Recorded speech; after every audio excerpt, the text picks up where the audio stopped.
then let's kickstart the movers and shakers segment then, and let's focus on one of the big drags today. In fact, the Nifty is holding with gains, but Infosys, that's not really participating in this up move. Reema, tell us why.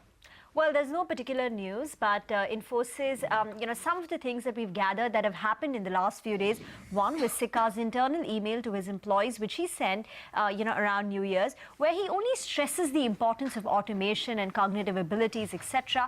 But that, the street is saying, is a bit somber sounding, because, he also goes on to indicate that, if you don't adopt these at a fast pace, then perhaps the company and the industry can get obsolete. So yes, we've been taking steps. There have been initiatives. But I think the initiatives are still too small, and we need to pick up in pace over there. And remember, the company has very aggressively priced itself in its contracts. That's why it's been able to win all these contracts. So they've cut down their prices in the hope that over a 5-year deal, automation gains will kick in towards the end, say in year 4, year 5. But if those don't kick in, then there are going to be margin pressures. So that is one concern. Secondly, very recently, the General Counsel, David Kennedy, has also resigned. And in the last 2.5 years since Vishal Sikka has been at the helm, we've seen a lot of senior level exits, more than about 10.